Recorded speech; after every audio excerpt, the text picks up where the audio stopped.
है। बुलेटिन की शुरुआत करेंगे। आपको बता दें कि मंडल स्तर के अधिकारी अब पौड़ी मुख्यालय में ही बैठेंगे और से कामकाज होगा। आपको बता दें कि सीएम धामी के इस फैसले का कांग्रेस ने स्वागत किया। कांग्रेस का कहना है कि कम से कम 6 साल बाद ही सही बीजेपी सरकार गढ़वाल कमिश्नरी को उसका वजूद लौटाने की याद तो आई। कांग्रेस का कहना है कि सीएम धामी के फैसले से न केवल मुख्यालय पौड़ी का विकास होगा बल्कि पौड़ी में पर्यटन गतिविधियों को भी बढ़ावा मिलेगा।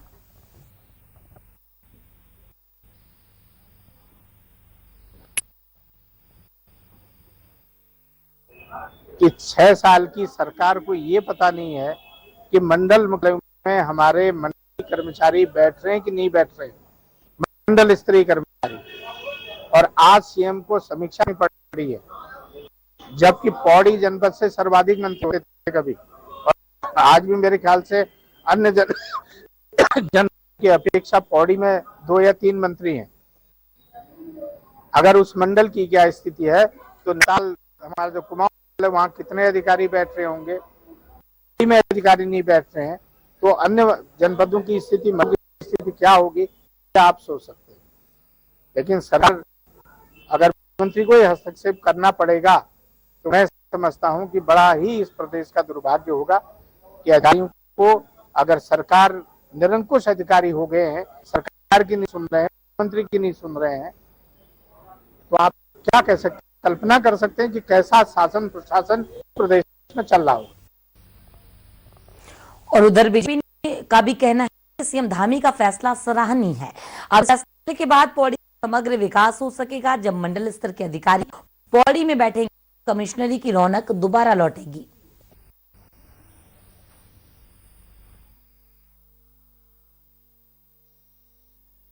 उनको निश्चित रूप से देखिए, पौड़ी हमारा बिल्कुल जो हमारे दूरस्थ क्षेत्र के कई गांव जो हैं पौड़ी जिले से संबंध रहते हैं, और पौड़ी में अधिकारी हर समय रहे, इसके लिए एक मंत्री जी ने पूरी वहां पर बैठक भी ली है अधिकारियों की, और वहां पे जो गढ़वाल कमिश्नरी जो है वो वहां पर बैठे और समय समय पर जो लोगों की, जो वहां की जनता की जो समस्याएं हैं, क्योंकि दूरस्थ क्षेत्र से लोग आते हैं, उनके लिए सुलभता रहती है कि वो पौड़ी में आसानी से पहुंच सकते हैं। तो उसको देखते हुए माननीय मुख्यमंत्री जी ने वहां पर बैठक करी और निश्चित रूप से वहां पे सारे जो अधिकारी वो बैठेंगे।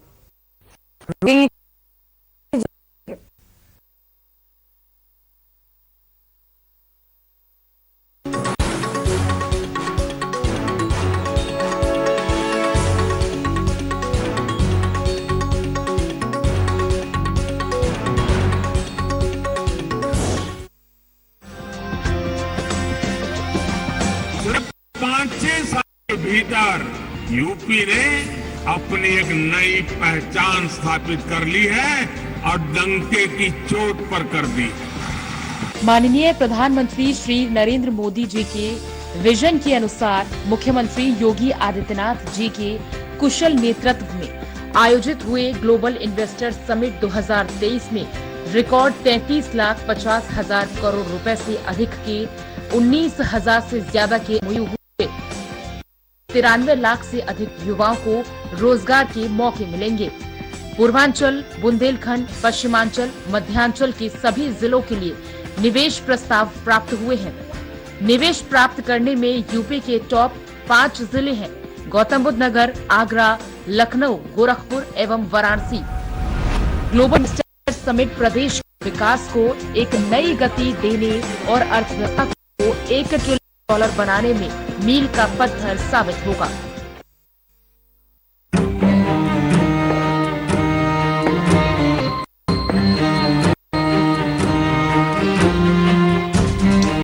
कब तक आप ऐसे फ्यूचर का टेंशन लेकर चलते रहेंगे? LIC के न्यू प्लस के साथ आप इनका प्लान बनाइए, क्योंकि ये प्लान आपके फ्यूचर के लिए स्मार्ट लिंक वेल्थ क्रिएट करता है। और तो और इस प्लान में गारंटीड एडिशंस के साथ पेंशन पाने की ऑप्शंस भी हैं। That you grow young and tension free. LIC हर पल आपके साथ।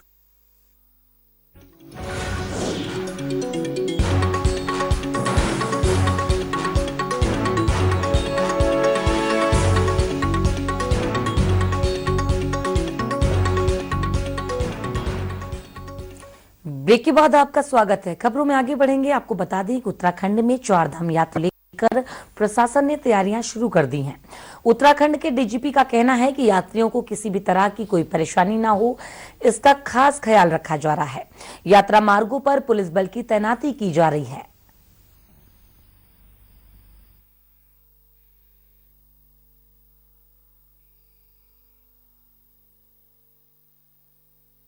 देखिए, चार धाम की हमारी पूर्व की भांति पूरी तैयारियां हैं और हर बार हम प्रयास करते हैं कि कुछ ना कुछ और बेहतर करें। अभी हमने 2000 के करीब पुलिसकर्मी लगाए हैं, उसमें 6 कंपनी पीएसी भी है।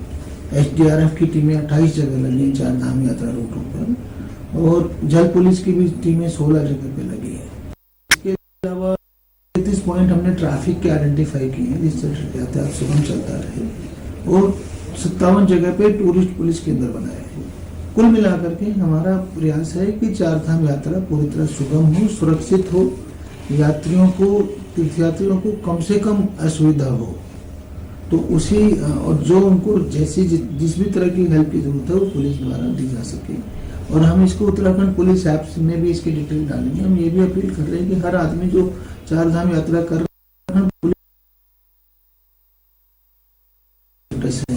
आने वाले दिनों में क्या होने वाला है, भीड़ की क्या स्टेटस है। तो दूसरा, पिछले वर्ष जो हेली फ्रॉड के उसमें प्रकाश में आए थे, तो उससे भी मैं अपील करता हूँ लोगों से उससे बचा जाए। और सिर्फ आधिकारिक वेबसाइट जो है उसकी वो भी हम डाल देंगे, उत्तराखंड पुलिस पेज पे भी डाल देंगे और ऐप पे भी डाल देंगे, उसी से टिकट खरीदे जाए। उत्तराखंड में आगामी 22 अप्रैल से चारधाम यात्रा की शुरुआत होने जा रही है। सरकार यात्रा की तैयारियों में जुटी हुई है। इसी कड़ी में उत्तरकाशी के एसपी अपर्ण यदुवंशी ने बड़कोट में होटल और टैक्सी संचालकों के साथ ही यात्रा से जुड़े लोगों के साथ बैठक की। ने कहा कि यात्रा व्यवस्था में सभी की सहभागिता रहेगी, अव्यवस्था फैलाने वालों को बख्शा नहीं जाएगा। यात्रा मार्ग पर पुलिस बल की तैनाती की जा रही है।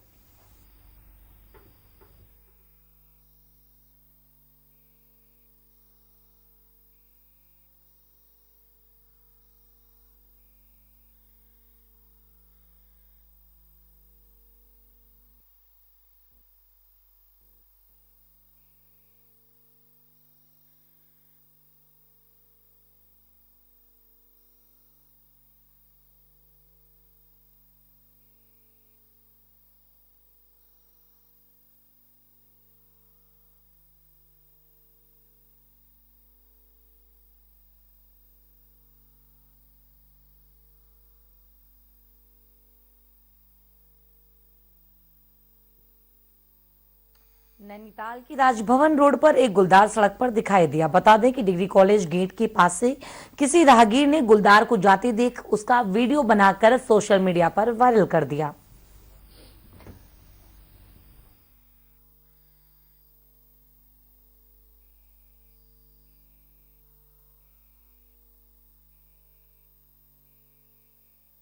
कोतवाली क्षेत्र के गांव गुल्लर गोजी में पुलिस ने एक वांछित की गिरफ्तारी सुनिश्चित करने के लिए उसके घर के बाहर ढोल नगाड़ों के साथ उद्घोषणा की है।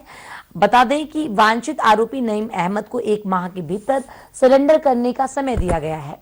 इस मामले में एसएसआई अनिल जोशी ने बताया कि नईम पर कई धाराओं में केस दर्ज हैं और उसी की तलाश की जा रही है।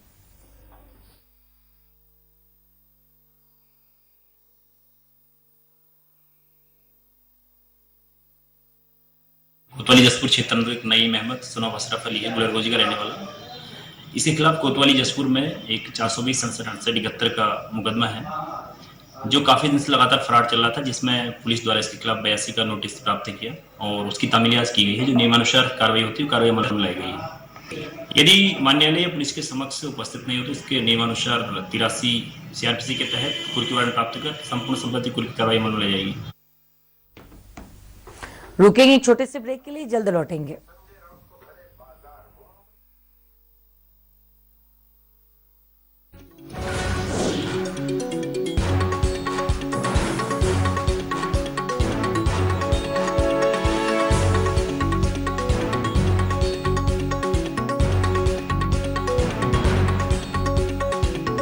विद्यार्थियों को करियर काउंसलिंग देगी उत्तराखंड सरकार। 150 शिक्षकों द्वारा 2000 बच्चों को मिलेगा फायदा। 13 जनपदों में बनाए जाएंगे 500 वर्चुअल क्लासरूम। 709 विद्यालयों में बनाए जा रहे हैं स्मार्ट क्लास। हर जिले में खुलेंगे बालिका विद्यालय। शिक्षा के लिए नहीं होगा पहाड़ से पलायन। Smart class, smart classroom, smart student और स्मार्ट टीचर। आज हमारे उत्तराखंड राज्य में ये संभव हो रहा है सरकार की स्मार्ट सोच और शानदार एजुकेशन पॉलिसी की वजह से। दुर्गम गांव के स्कूल हो या मैदानी जिलों के विद्यालय, धामी सरकार में प्रदेश के नौनिहालों को बेहतरीन शिक्षा देने के लिए अनेक कल्याणकारी योजनाएं संचालित की जा रही हैं। राज्य सरकार के लिए छात्र छात्राओं का सर्वांगीण विकास सर्वोच्च प्राथमिकता है, जिसके लिए धामी सरकार प्रदेश को शिक्षा के क्षेत्र में एक मॉडल राज्य के रूप में स्थापित करने की दिशा में शानदार योजनाओं के साथ मजबूत इच्छा शक्ति से कार्य कर रही है। राज्य सरकार प्रदेश में मुख्यमंत्री बाल आश्रय योजना के जरिए किसी भी प्रकार की आपदा, महामारी एवं दुर्घटना के कारण अनाथ हुए बच्चों की स्कूली शिक्षा का पूरा खर्च उठाएगी, जिसमें बच्चों को पुस्तकें, यूनिफॉर्म, बैग, जूते, लेखन सामग्री बिल्कुल मुफ्त दी जाएगी। वहीं बालिका शिक्षा को प्रोत्साहित किए जाने के लिए हर जिले में बालिका आवासीय विद्यालय बेटी पढ़ाओ के संकल्प को पूरा करेगी। शैक्षिक गुणवत्ता को बढ़ावा देने के लिए राज्य सरकार के प्रयासों से आज उत्तराखंड शिक्षा के क्षेत्र में बड़े बदलाव और आधुनिक सुधारीकरण की तरफ तेजी से आगे बढ़ रहा है। धामी सरकार का लक्ष्य है देश और विश्व की रैंकिंग में उत्तराखंड के कॉलेजों को टॉप रैंकिंग में शामिल करवाना। प्रदेश में पढ़ने वाले छात्रों को उच्च गुणवत्ता की शिक्षा का माहौल देकर राज्य सरकार आज पहाड़ों के लाखों छात्रों के भविष्य को सुरक्षित और उज्जवल बना रही है। उन्नति का एक ही आधार, शिक्षा में हो समग्र सुधार।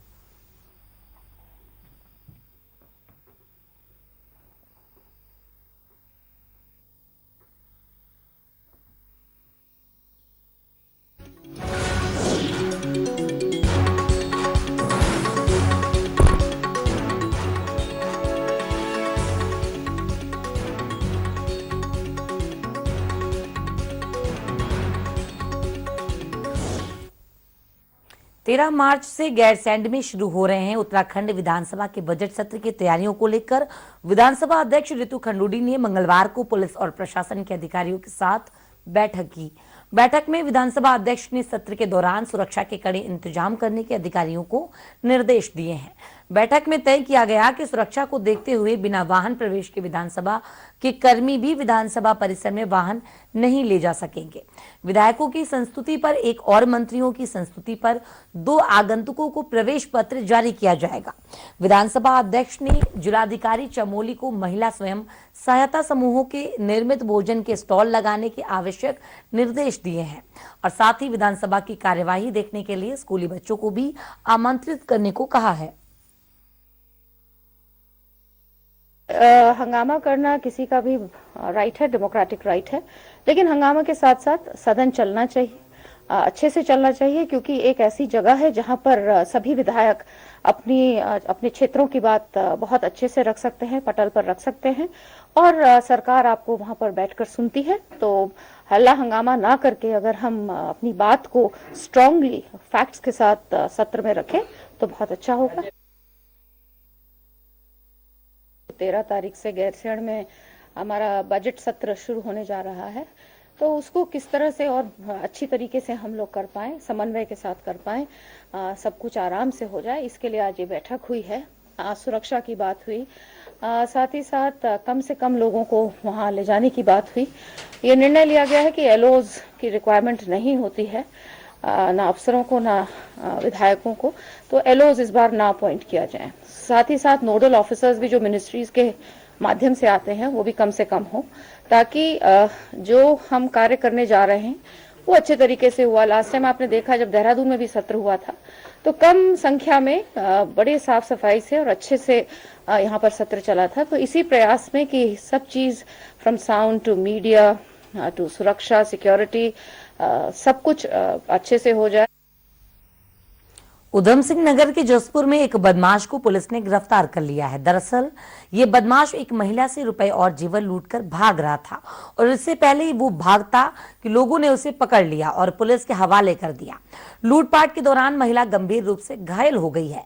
महिला को जसपुर के निजी अस्पताल में इलाज के लिए भर्ती कराया गया। काशीपुर की सीओ वंदना वर्मा का कहना है कि महिला बैंक से पैसे निकालकर घर जा रही थी और इसी दौरान बाइक सवार बदमाश ने उनसे लूटपाट की।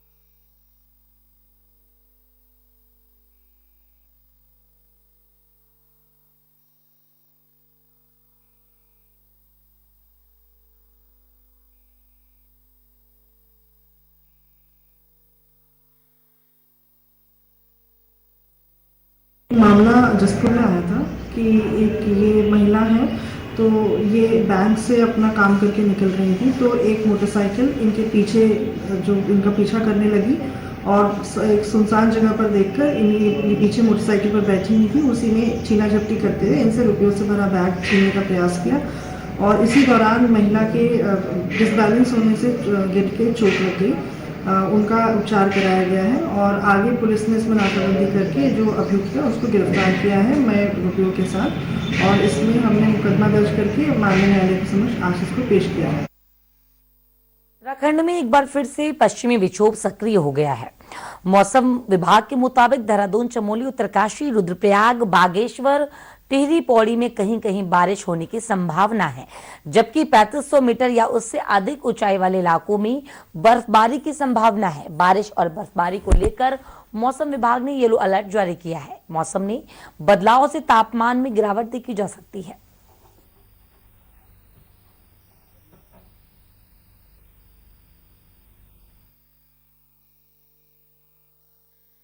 जो हमारे अंदर के डिस्ट्रिक्ट है उत्तरकाशी, चमोली, पिथौरागढ़, बागेश्वर या रुद्रप्रयाग और इसके साथ ही जैसे देहरादून, टेहरी का भी जो पहाड़ी इलाका है तो उसमें जो है रेन थंडरस्टॉर्म एक्टिविटी आज वो देखने को मिलेगी। इसके साथ ही हरिद्वार या पौड़ी की भी बात करें तो वहाँ भी छुटपुट संभावना है कि एका दुका जगह में वहाँ पर भी बारिश की मिल जानी चाहिए। इसके साथ ही कल देखेंगे तो जो एक्टिविटी वो थोड़ा बढ़ेगी। तो जो अंदर के हमारे 5 डिस्ट्रिक्ट्स हैं उसमें मैं कहूँगा कि जो है अनेक जगहों तक में हल्की मध्यम बारिश की संभावना है और इसके अलावा जो हिल्स के और डिस्ट्रिक्ट्स है उनमें भी कुछ जगहों में जो रेन थंडरस्टॉर्म एक्टिविटी है वो मिलने वाली है। तो हल्की या मध्यम तक की जो अंदर के डिस्ट्रिक्ट्स हैं उसमें नैनीताल में मल्लीताल फागोत्सव 2023 का आयोजन धूमधाम से किया जा रहा है। बता दें आपको कि इस वर्ष 27वां फागोत्सव मनाया जा रहा है। ये फागोत्सव नदी देवी महोत्सव की तर्ज पर आयोजित किया है। आपको बता दें कि इसमें सब पहले दिन तल्ली ताल से मॉल रोड होते हुए महिलाओं और स्कूली बच्चों का जुलूस राम सेवक सभा पहुंचा। नैनीताल के वरिष्ठ लोगों द्वारा महिला जुलूस को हरी झंडी दिखाकर रवाना किया गया। साथ ही उन्होंने सभी लोगों को होली की शुभकामनाएं भी दी हैं।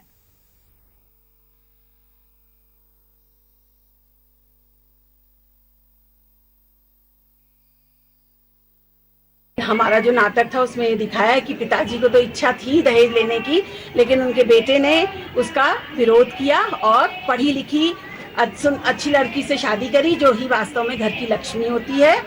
और ये संदेश समाज को दिया है। वृक्षारोपण का काम हमने लोगों को संदेश दिया है कि वृक्षारोपण करके आप समाज को वो करिए, हरियाली प्रदान करिए।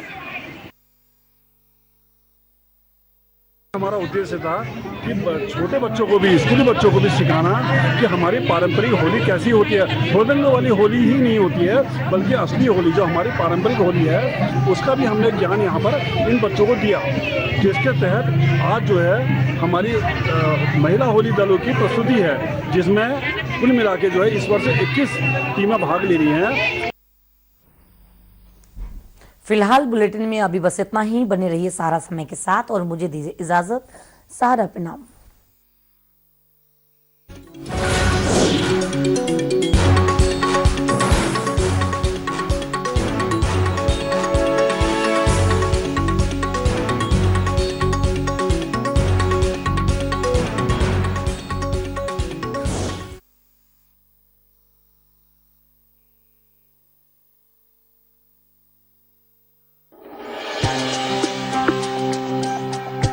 6 साल पहले तक एक बीमार राज्य की छवि वाले उत्तर प्रदेश को डबल इंजन सरकार ने उत्तम प्रदेश बना दिया। देश के यशस्वी प्रधानमंत्री श्री नरेंद्र मोदी जी और माननीय मुख्यमंत्री योगी आदित्यनाथ जी के कुशल नेतृत्व में प्रदेश रिफॉर्म, परफॉर्म और ट्रांसफॉर्म के मंत्र को आत्मसात करते हुए तेजी से आगे बढ़ रहा है। योगी सरकार द्वारा 10 फरवरी को आयोजित ग्लोबल इन्वेस्टर समिट और ग्लोबल ट्रेड शो का उद्घाटन माननीय प्रधानमंत्री नरेंद्र मोदी जी के द्वारा किया गया। समिट में 30,000 से अधिक प्रतिभागियों ने भाग लिया। इस प्रयास का नतीजा ये रहा कि 33,50,000 करोड़ रुपए से अधिक के रिकॉर्ड निवेश प्रस्ताव, 19,000 से अधिक MOU, 93 लाख से ज्यादा युवाओं को रोजगार का माध्यम बना। GIS 2023 उत्तर प्रदेश नए भारत का ग्रोथ इंजन बन गया है।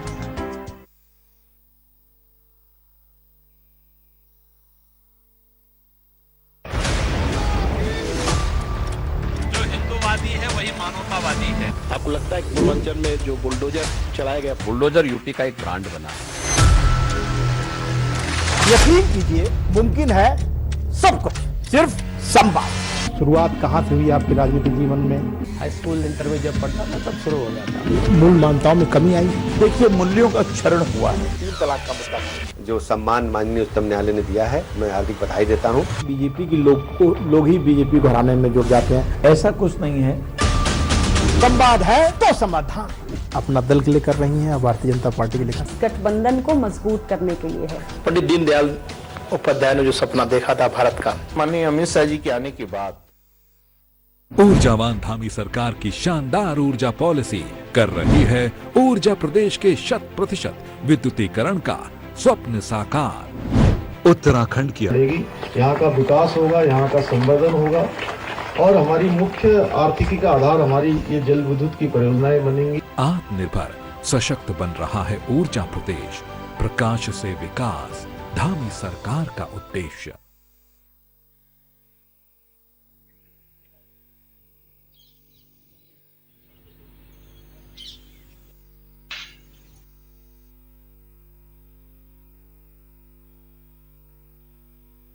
साइंटिफिक कैसा है?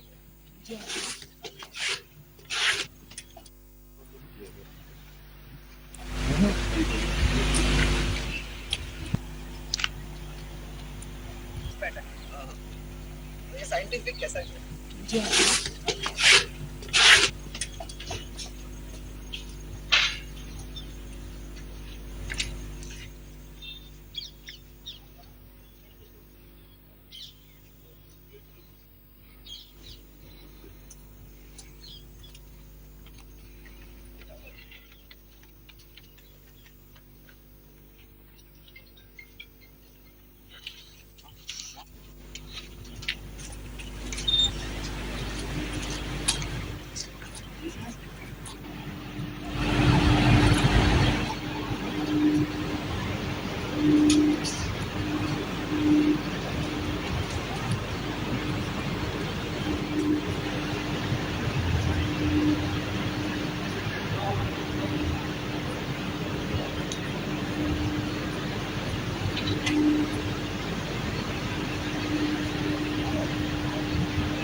साइंटिफिक कैसा है?